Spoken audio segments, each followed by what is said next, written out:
Hello everyone, and welcome back to the Brightworks and another match of Beyond All Reason. I don't know if it's just my luck or if I found exactly the sweet spot in the time zones, but I've stumbled across a bunch of really good games recently. So, without further ado, we're going to dive into a game that I did happen to watch, so I guess that's a little bit of a spoiler, at least for myself, but a game that ended up being an absolute banger, and I could not wait to share with each and every one of you. So, buckle up, because it's a little bit of a longer one here, about 50 minutes of action-packed beyond all reason, as I'm sure none of you will complain, as we go ahead and dive into this match.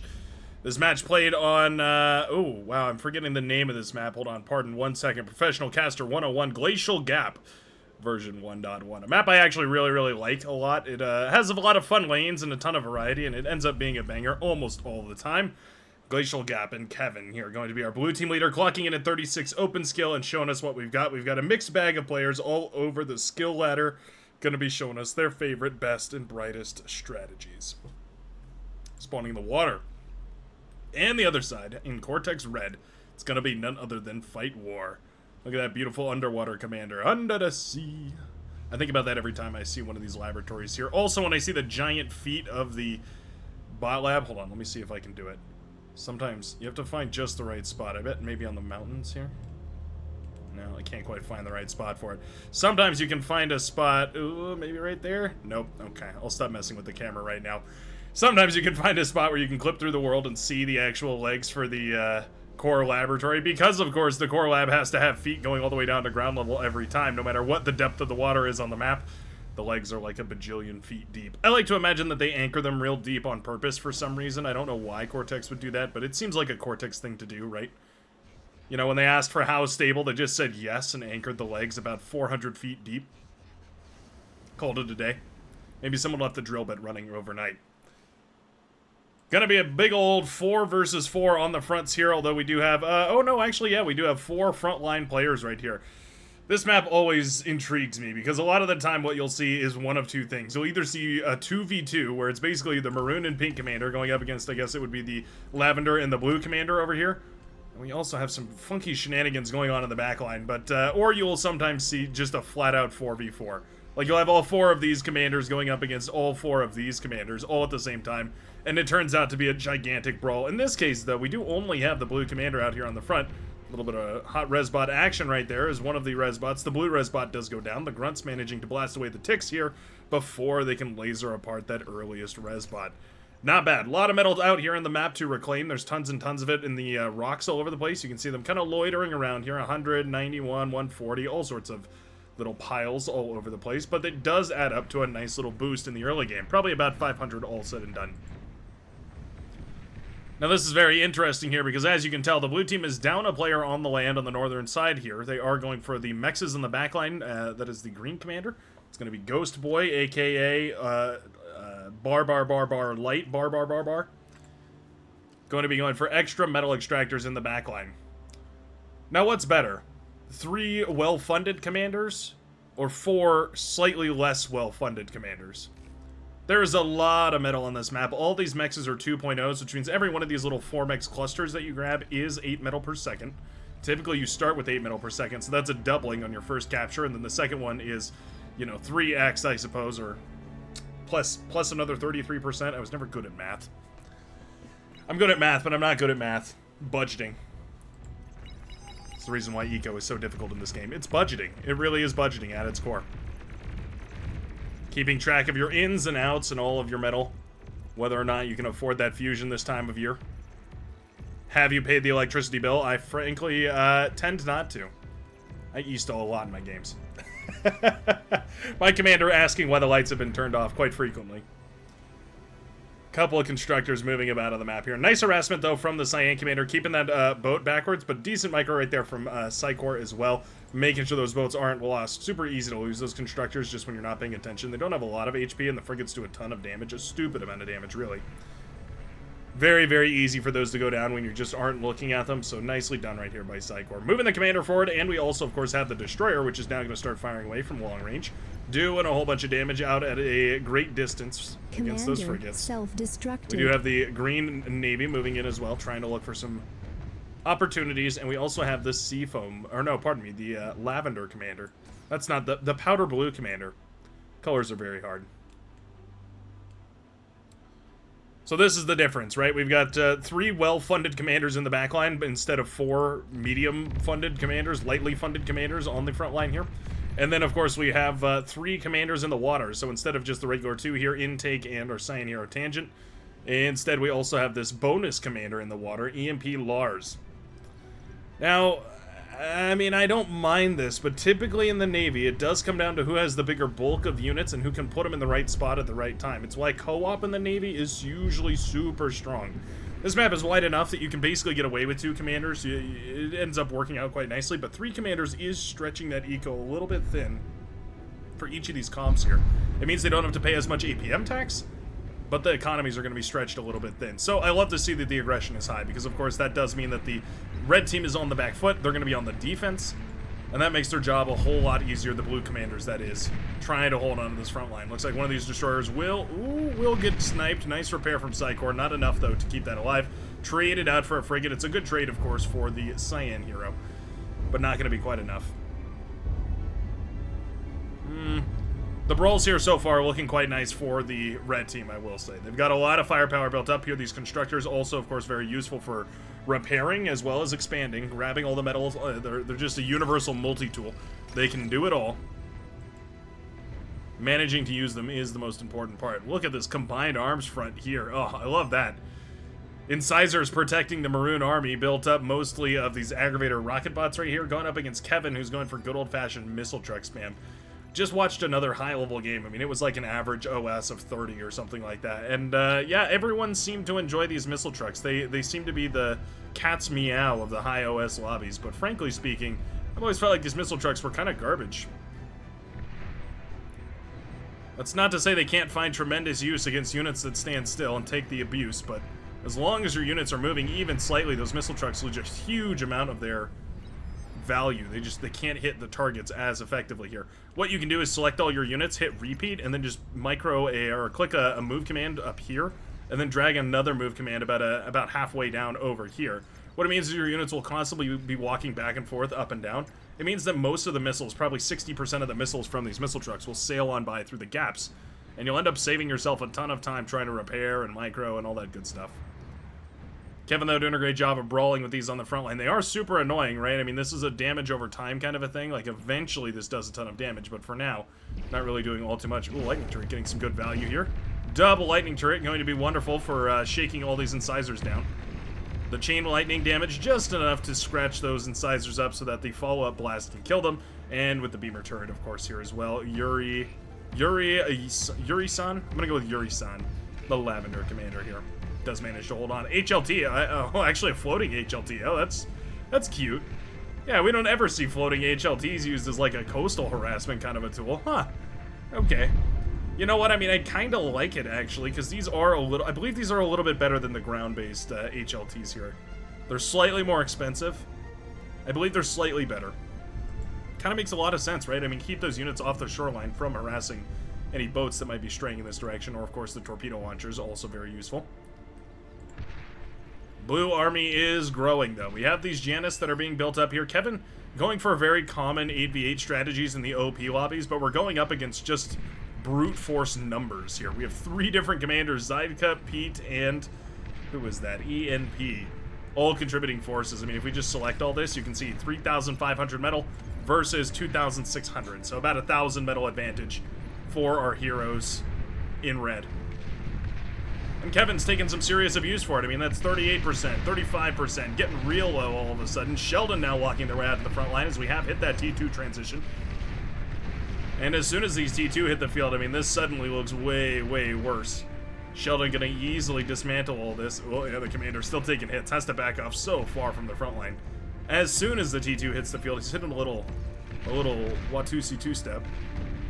Kevin breaking it down for us, busting it down Armada style. It's like I mean, it's like the robot. I'm sure somebody could do this in real life. I'm not talented enough, but somebody out there probably can. HLT is going down just by sheer brute force. The Sheldon are contributing a lot, though, just firing away over and over and over again. That's really, of course, their superpowers, just that they can lay on fire from a stupid distance and virtually always find a target. Sheldon's super easy to find value with. That's kind of that's really the core of their superpower. No pun intended. Yuri-san here way overextends though and will go down. Those hounds showing us that they can still be useful though. In small numbers and used early on into the T2 fight, they can definitely find their place. I'm still not a big fan. After trying the hounds where they had their, basically they switched it was a tweak that switched this mode over to their Gauss projectile. After seeing that, ooh, hounds felt so much better. That's not even to speak of the hounds that shot a laser weapon. That's a little bit of a secret tweak. You have to tune into the live stream Saturdays 12 to 4 PDT if you want to check out fun shenanigans like that, or of course you can tune into the Discord where all those are usually posted for my review. Also, if you're a tweaker and you'd like to see your tweak reviewed, or maybe you have an idea for a tweak you'd like to see developed, it's a great space to bring it up because there's a lot of folks that are very, very in touch with the way that system works, and I'm sure they'd be willing to lend you a hand. And I, of course, am always happy to test things, break things, cause issues. That's the Brightworks to a T. There's an emoji on the main Discord called Blame Brightworks, and I think it's well earned.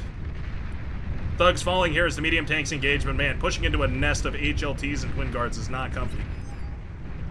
What a fabulous push here on the southern side, too.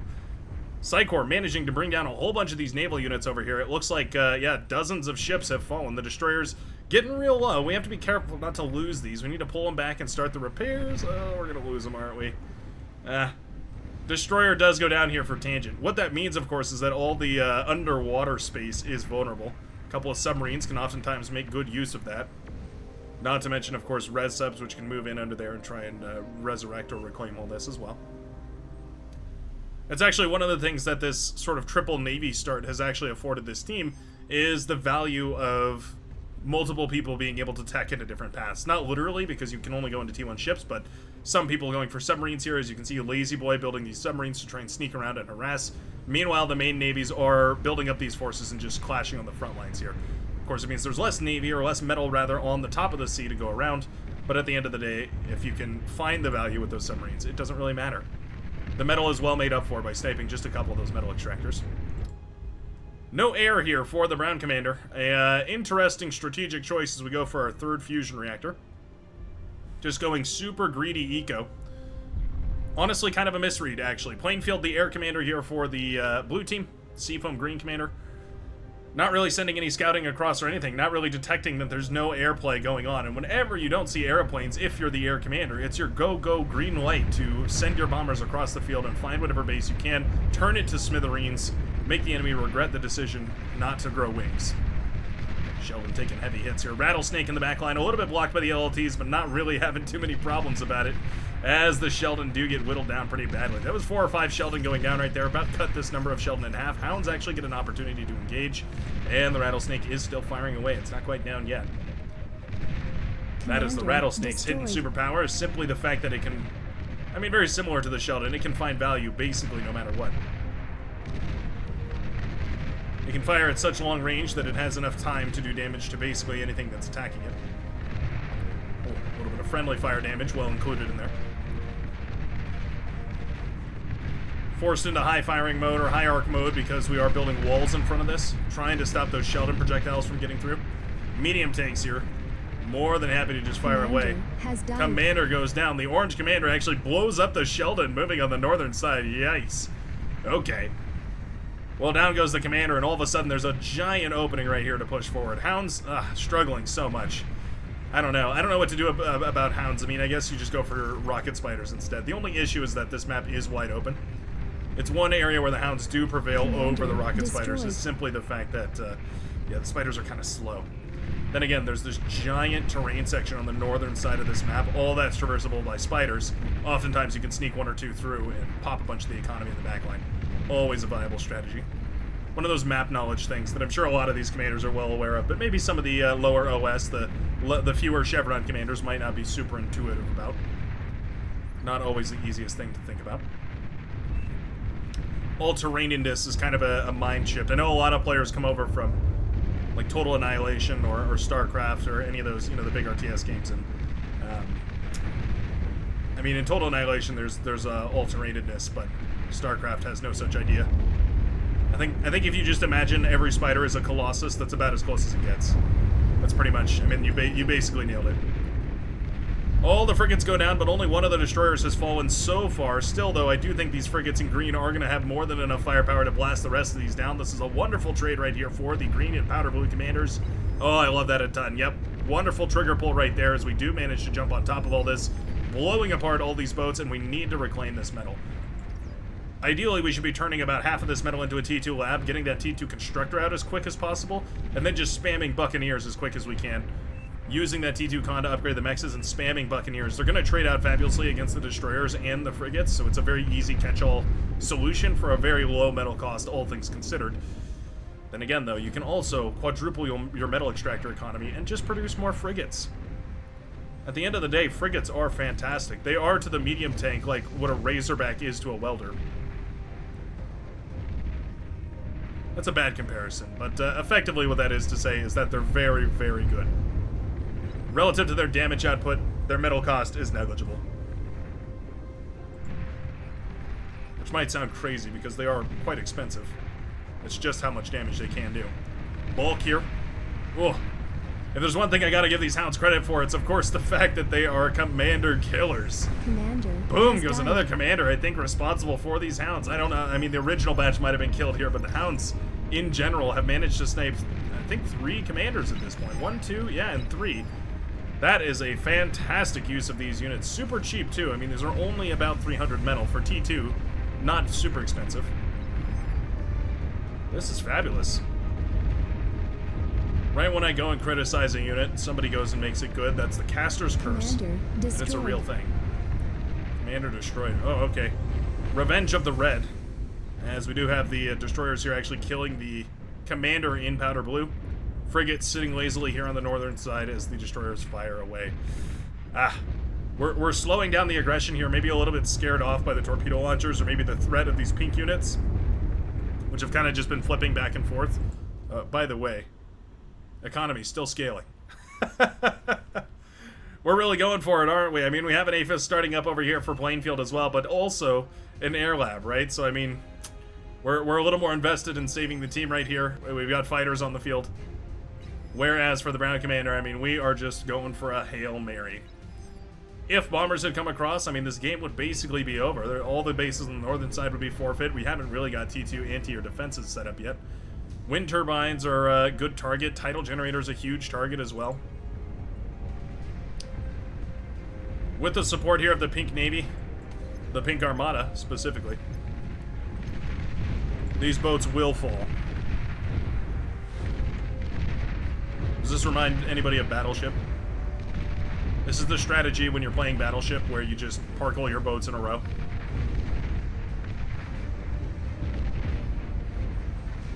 A strategy is a strategy, whether it's good or not.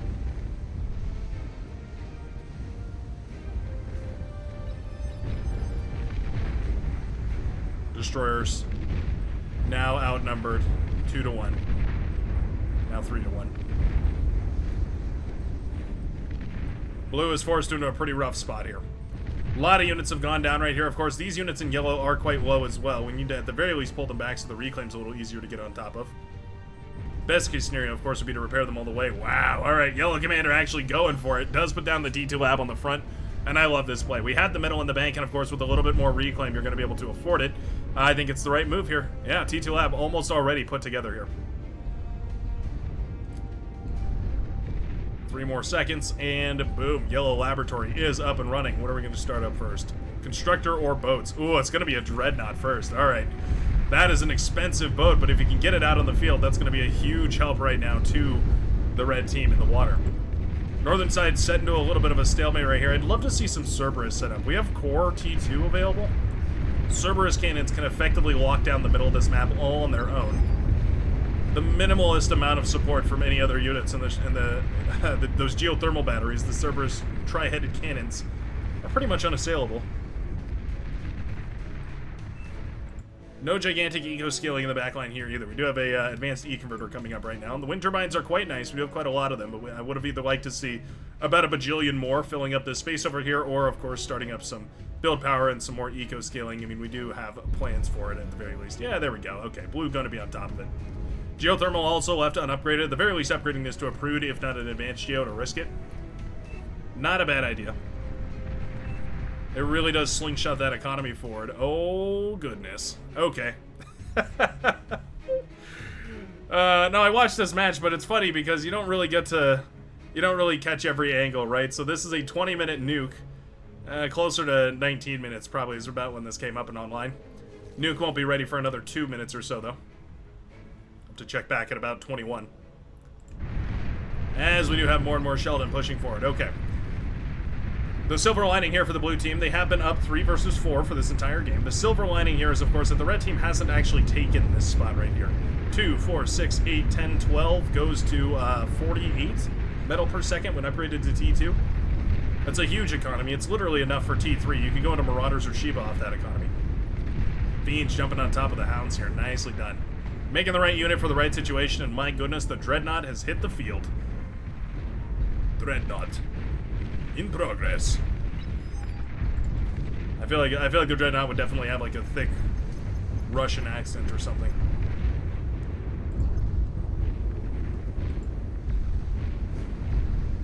Firing away with twin cannons. You have to be a little bit careful with the Dreadnought because, of course, it is, well, obviously quite expensive, but the other thing is that it can only fire broadsided or full head on. Oh, look at this.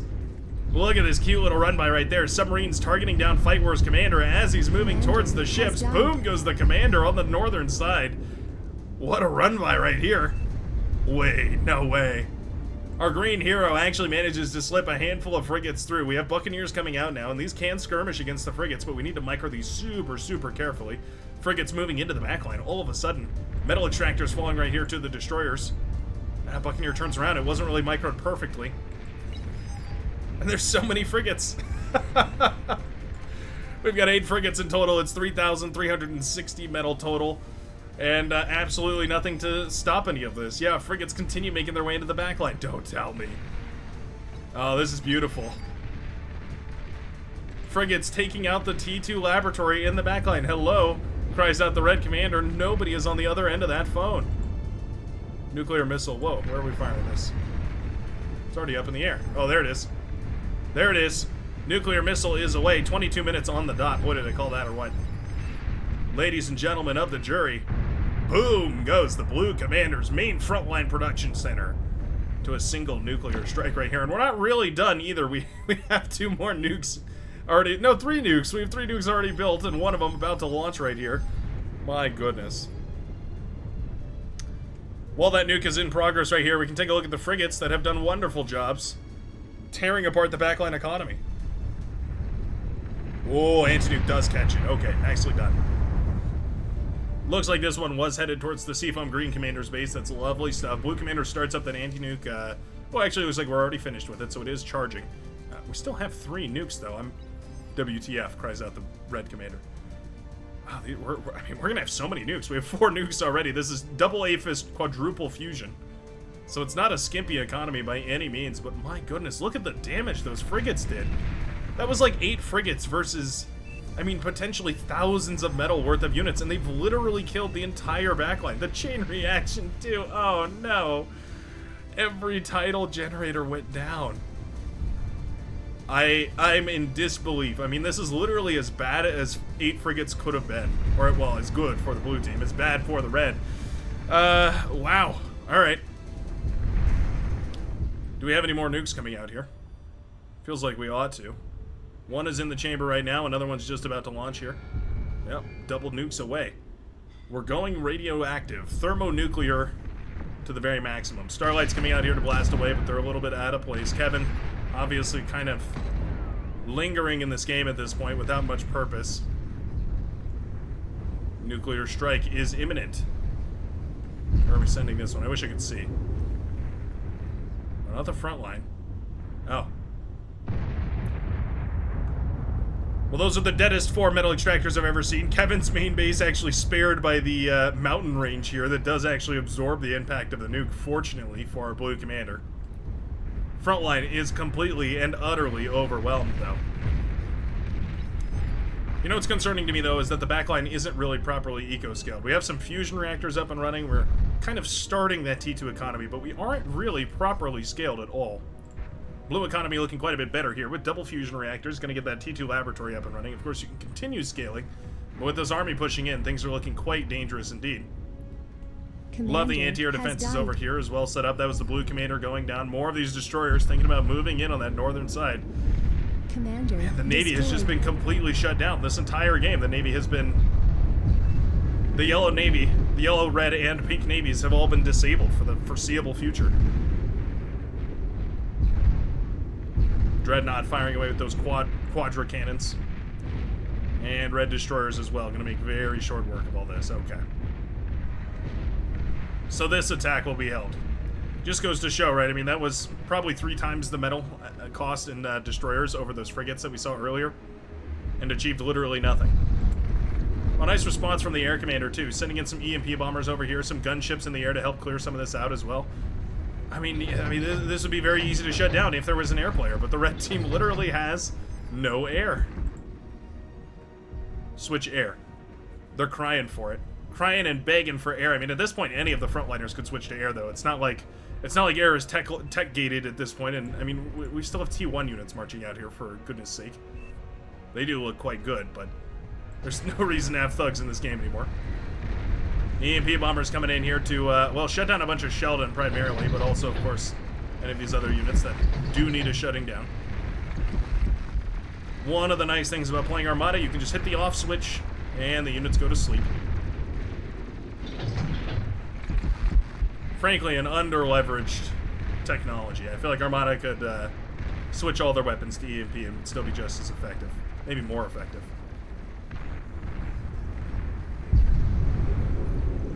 Are we going to target the frontliners with these nukes? Oh, well, there's nukes away.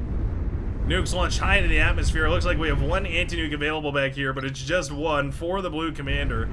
And it's just not enough to eat up all those juicy, juicy thermonuclear missiles.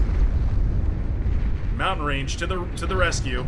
Oh no, not the mountain range. Ah, there we go. Another handful of metal extractors down. Obviously, I mean, not the juiciest target there ever was, but still. Cuts that economy down quite nicely, and of course blew up all the build power right here for the green commander. That's super annoying. Mammoths to try and hold against the Centurion March coming out at this point. Okay.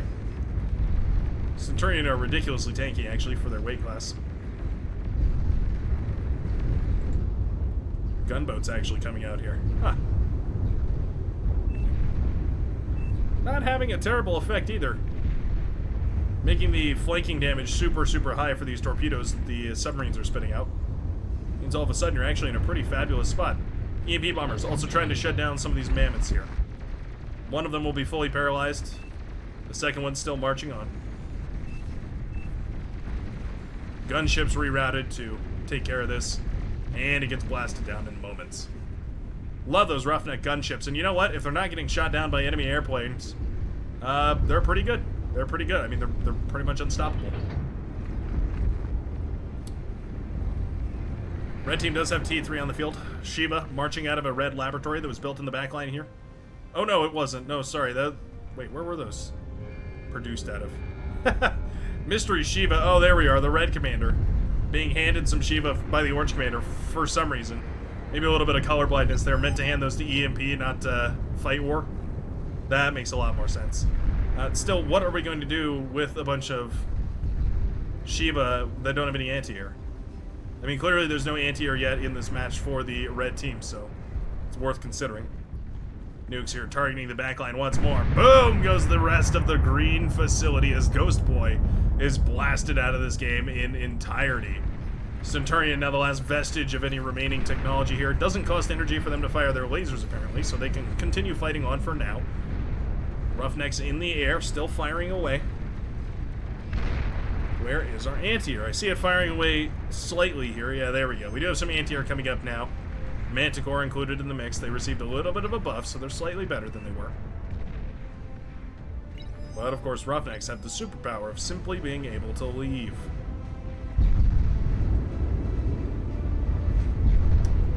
Air is extremely efficient against Navy. It's one of their many superpowers.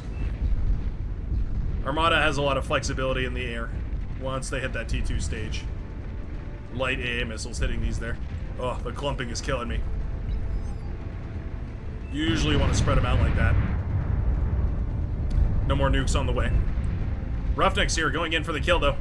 Brown fighters are pulled. Looks like we did eventually switch into some of those fighters here. Not going to shoot down too many of the Roughnecks, it looks like. There's still enough brown fighters here to do some damage. That is a lot of gunships, though. They're just clumped up. Every one of these that is clumped on top of another can get hit by... Multiples of them can be hit by the missiles. Even though technically they're not supposed to be AoE, they can kind of clip into each other. More nuclear missiles across the way. Another one sent careening into the mountain range here.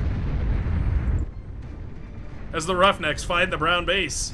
The nuclear missile launchers are no more. Boom goes the Brown Commander's main production center, where all of those nuclear missiles were being manufactured. And the Salt immediately in the chat here, blaming the Brown Commander for the dead bases across the map, and of course not having enough fighters to shut down the Roughnecks. Brilliant stuff right there. Destroyers and dreadnoughts moving forward here. They've sort of found an open angle across the southern side, just looking to push in and catch the Powder Blue Commander by surprise. Torpedo bombers, or actually those are just regular bombers. They work just as well, basically. No heat seeking, but not really a problem. These boats are pretty slow. Now they actually clean all that up before there's much damage done.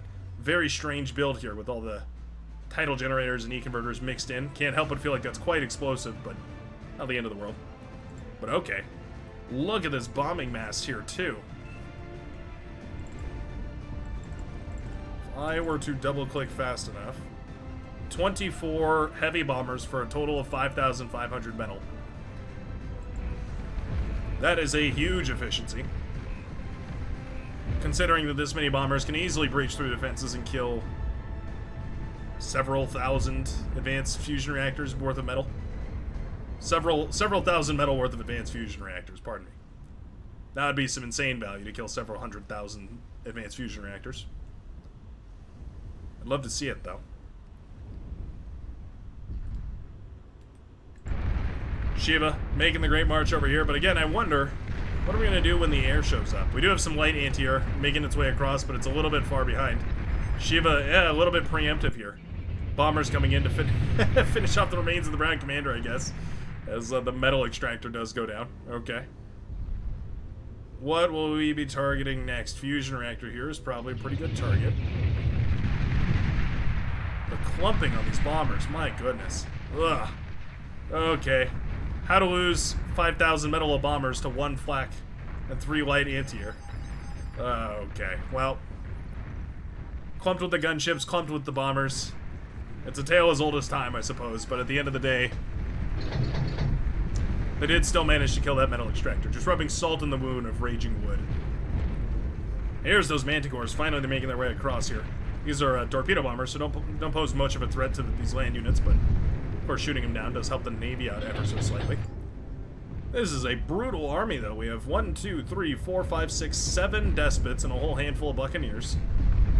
Just happily barraging away into the distance here. These submarines getting tons of value, just staying on the edge of their attack range and firing away at any of these that don't have any depth charges. Hardly any carriers in the mix here either. Cruisers, I mean. The paladins. Equipped to deal with submersible threats. Man, the despots are good. One volley and they can take out basically any ship. Not to mention their quantum phase heavy lasers that can fire directly through their own hull. Actually, I don't think that's true anymore. I don't remember, but I could have sworn that it wasn't true anymore. They can't actually fire through themselves. I don't know. Actually, it seems like they can. A sneaky change. Re-implemented. I guess Cortex lasers are just built different. That's why you know it's quantum, is because the Cortex heavy lasers are green. Same way you know that Armada lasers are tachyon.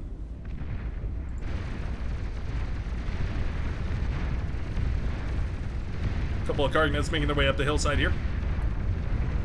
Wouldn't you know it, the Roughnecks are back.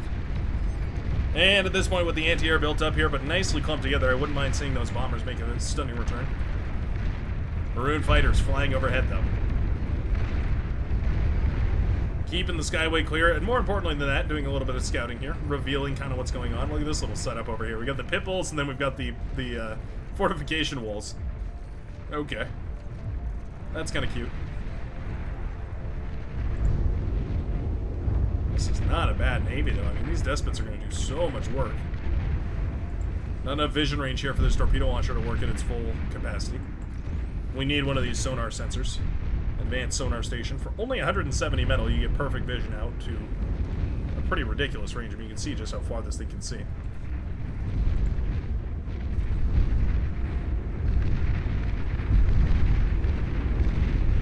These T2 torpedo launchers are super good, but only as good as they can fire. Down they go. The despots continuing to crowd the space here of the yellow and red commanders, and the pink commander has been AFK for a good long while, building their mothership.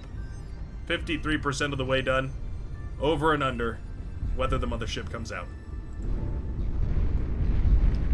The gargantuan expenditure of resources can be quite useful, though. In the right place, at the right time. A couple of units making their way through here. We do actually have some grunts, hero grunts, managing to sneak past the defenses and into the backline. Karganeth tore apart this base, but the economy is largely left intact. EMP bombers trying to paralyze whatever they can in the backline, just making the job a little bit easier for whatever unit is going to be tasked with cleaning all this up. Fiends now running forward here as well. Catapult firing into the distance. The red team laying on the siege. However, losing in the seas.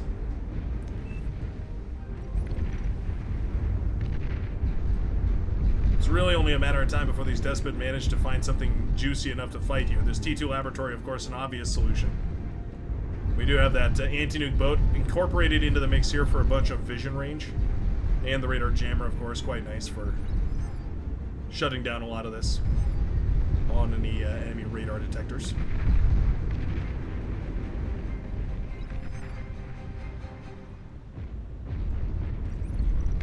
One thing we definitely don't have in this comp, though, is a bunch of cruisers, again. Nothing to deal with any depth targetable units here. We do have the submarines out and running.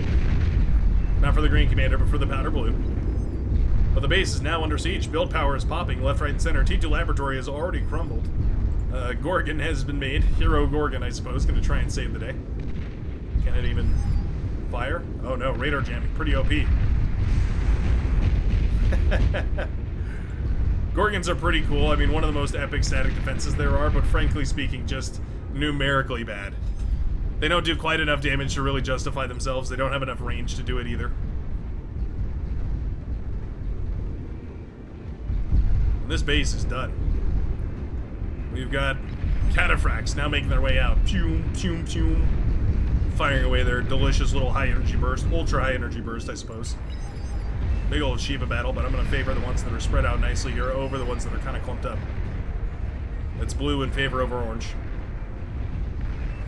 What looked really nice was in yesterday's cast, seeing a mix of 2 Shiva to 1 Karganeth. Seemed to be a basically perfect incorporation of those Karganeth into the mix. Just enough to allow you to deal with any of these lighter units without them getting underfoot and causing a bunch of friendly fire damage. Not so many of them that they overbear your composition. You can't get that volume of units that's oftentimes needed. It does reduce that volume, but that can also be beneficial when you're going up against big AoE damage, like just pure Shiva. But wow. Ladies and gentlemen, the Navy has been successfully won.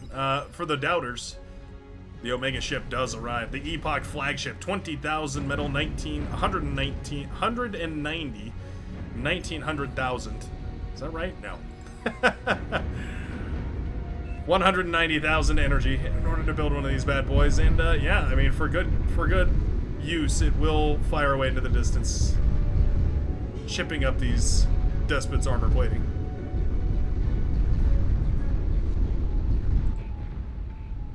Shiva making their way downtown, underwater and marching.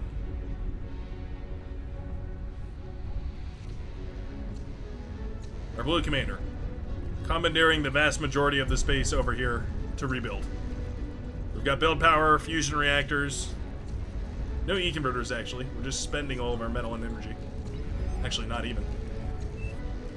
Could be spending quite a bit more. There we go. Some more fusion reactors start up. I really don't mind it. I mean, any kind of scaling is going to be better than none at the end of the day.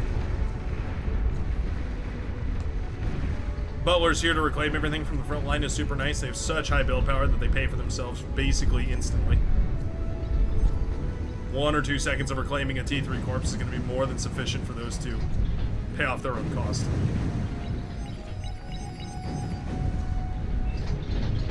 Shiva, yeah, suffering immensely from those torpedo bombers. Here's the real strength of the torpedo bomber.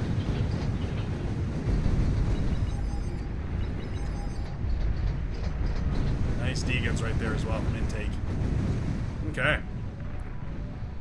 And with that, this attack is nicely cleaned up. Somehow one fighter managed to slip through, but okay. Submarines causing a ton of damage over here. Although the purple submarines managed to get behind the red ones. Just a volley or two towards those red submarines is all it really takes. And all of a sudden, the sea is once again owned by the blue faction.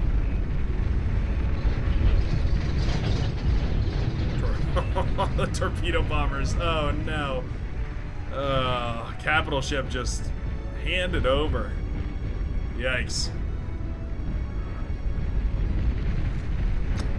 Razorbacks are pretty good. Bulwark will fall here. Comes at the extreme cost of the Razorback in order to bring that down, but obviously killing the Bulwark is super powerful. It means lighter units can move in to start harassing. Same with the LLTs, funny enough. Once you kill the LLTs, your spam can start chipping away at the heavier targets. This one Razorback on the northern side, pushing in and doing a ton of damage. We do have a single Juggernaut moving in. Well, thinking about moving in. With the prospect of moving in. Torpedo bomber is still fighting so much value. Just ridiculous value at this point. From this point onward, any T3 or T2 boat, rather, killed by air is going to be a huge help to the Navy. Torpedo launchers going down is a huge help as well, of course. Those T2 torpedo launchers can in and of themselves hold even the strongest of boats, despots included. To a degree.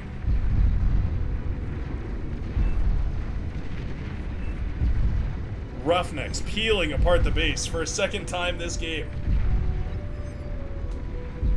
Anti-air moving into position, but way too slow as those boats are, just nowhere near enough to protect the pink commander.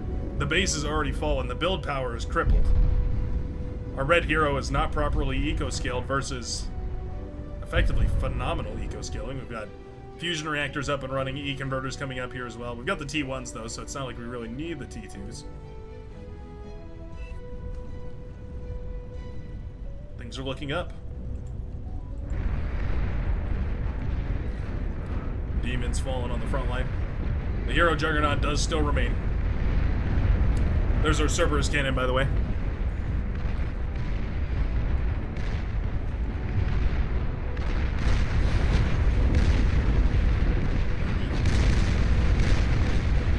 It's beautiful, isn't it?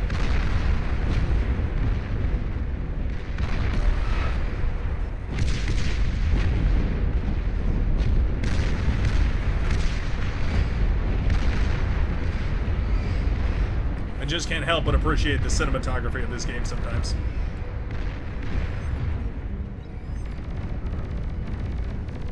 A neat composition here of Razorbacks and Shivas too.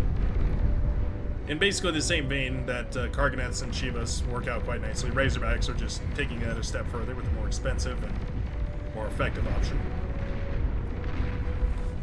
Demons, another excellent way of doing that though. Bombers, heavy T2 bombers, finding the T2 lab right here of the Red Commander. Oh, and they managed to turn it to debris too. That hurts. Static defenses falling right here as well. This was sort of the last line, the miracle mile for the Red Commander. And it goes down. Those T2 bombers that have just been spammed out at this point by our Seafoam Green hero have managed to pay for themselves very, very nicely. The front door is wide open. The capital ship is resurrected. The metal has traded hands, and we're now ready to go win the game. We're ready to complain into chat, overflow as hard as you can, and win the game. Juggernauts are rolling out, and Juggernauts are difficult to deal with, especially considering that there's no commanders available on this side. Yeah, not a single commander I can tell. Means this T3 push actually can go win the game right now. This T3 push, however, can also go win the game right now. It's a delicate balance, right? How hard do you push? How hard do you defend? Defend, rather. Love these, by the way. Couple of cataphracts doing their job. Causing chaos. Breaking bones.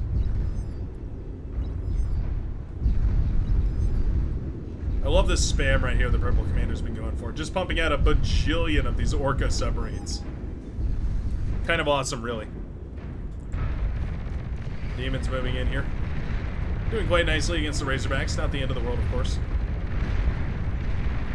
But quite nice. Rosebots going down, though, does hurt.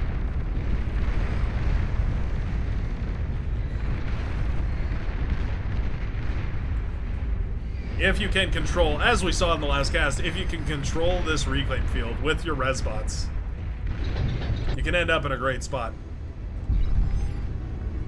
Karganeth here in the backline, though. Wow. Karganeth and the other Aphis does survive right here. Will we go for another explosion, or will we move on to the backline further? Seems like we're going to move even further into the backline here.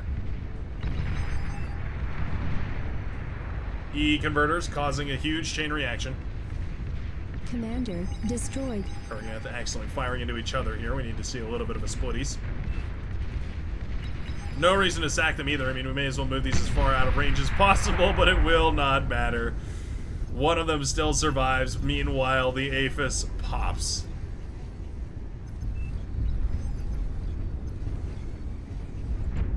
Front line in tandem has been crippled. The red team has been pushed back from the brink of destruction. Our hero Juggernaut making one bold stand.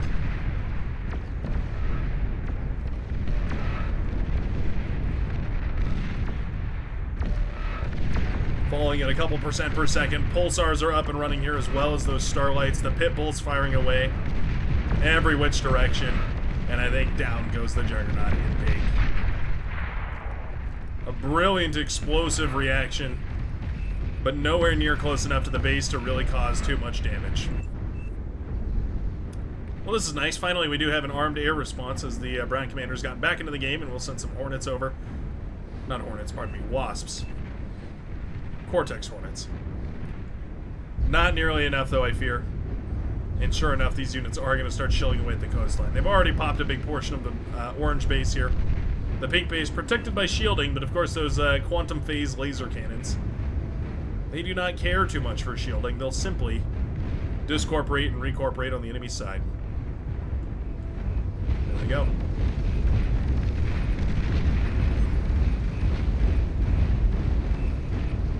Not a fast process by any means, but every shield weakened does chain into the next one, being even weaker and weaker and weaker, but it won't even matter, because at the end of the day, our blue heroes manage a comeback despite losing so much and playing effectively 3 versus 4 on the northern side. The gambit for the Navy has won, and they've claimed their prize, a hard-fought victory.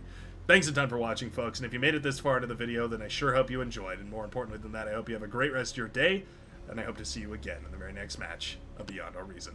Peace out, everybody.